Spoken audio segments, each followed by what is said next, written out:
Hi అండి. ఎలా ఉన్నారు? ఇదైతే మన పొగ తోట అనమాట. మన పొలంలో ఈసారి పొగాకు కూడా వేయడం జరిగింది. 3 వారాలు అవుతుందనమాట.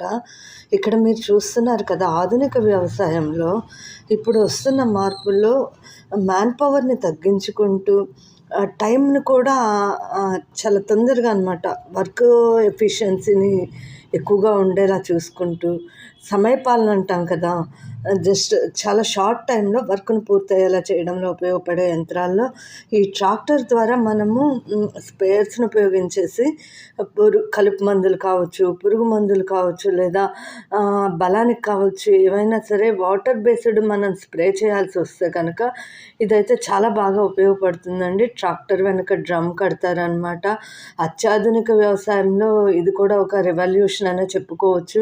5 నిమిషాల్లో ఒక ఎకరాన్నయితే మనము స్ప్రే చేయొచ్చు అనమాట దీని ద్వారా.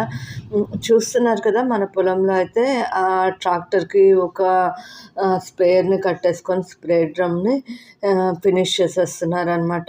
అది కూడా 5 మినిట్స్ అండి. ఒక ఎకరానికి 5 మినిట్స్ చాలు. దీనివల్ల రైతులకు ఎంతో ఉపయోగం ఉందండి. చిన్న కమతాల వాళ్ళమైతే ఏం చేస్తామంటే మాన్యువల్ స్ప్రేయింగ్ చేసుకుంటాము. కానీ అన్‌ఈవెన్ పంట వచ్చేస్తుందనమాట. పెద్ద పెద్ద కమతాలు ఉన్న వాళ్ళకి, ఎక్కువ వ్యవసాయ భూమి ఉన్న వాళ్ళకి, ఇలాంటి వాళ్ళకేంటంటే ఇదొక పెద్ద సవాలు. పురుగు మందన్నది సకాలంలో చల్లలేకపోవడం, ఇంకొకటేంటంటే వనరుల కొరత, అధిక ఖర్చు, వీటన్నిటికి కంటే కూడా ఒక మంచి ఉపయోగం ఏంటి అంటే ఏదైతే మనం పెస్టిసైడ్స్ వాడుతున్నామో దాని వ్యర్థాన్ని తగ్గించుకోవచ్చనమాట. ఇది మనము ఎంత మోతాదులో కావాలో, ఎంత కావాలో అది డ్రమ్మే కలిపేసుకుంటుందనమాట. మనం స్ప్రే చేసేటప్పుడు కూడా చాలా వరకు కూడా ఈ అదనపు ఖర్చుని తగ్గించుకొని వెరీ లెస్ టైం అండి. ఒక ఎకరం 5 నిమిషాలంటే 10 ఎకరాలు అనుకుంటే ఖచ్చితంగా 1 అవర్‌లో మనం చేసేయొచ్చనమాట. ఇదొక మార్పుగా చూసుకోవచ్చు. ప్రెజెంట్ అయితే మన చేలో అయితే ఆల్మోస్ట్ అయిపోయిందండి. 3-5 నిమిషాల్లో ఈ కొంచెం పొలాన్నయితే మన వాళ్ళు స్ప్రే అయితే చేసేస్తున్నారనమాట. చూస్తున్నారు కదా!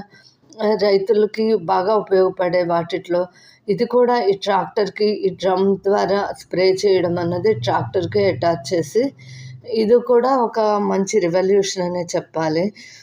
సకాలంలో ఈవెన్‌గా అనమాట భూమిని కూడా చక్కగా తడిపుంచుతుంది.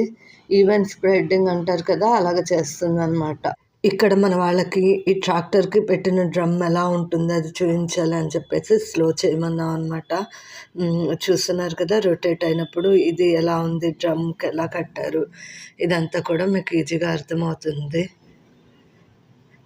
మళ్ళీ కూడా ఇక్కడ కూడా స్ప్రే చేస్తున్నప్పుడు ఎలా స్ప్రింక్లర్స్ వస్తున్నాయి అన్నది కూడా అర్థమవుతుంది కదండీ. ఇలాగా చేనంతా కూడా ఈవెన్‌గా మొత్తం అయితే స్ప్రెడ్డింగ్ అయిపోతూ ఉంది స్ప్రేయర్ తోటి. ఇదండి ఈరోజైతే మన పొలంలో అప్డేట్.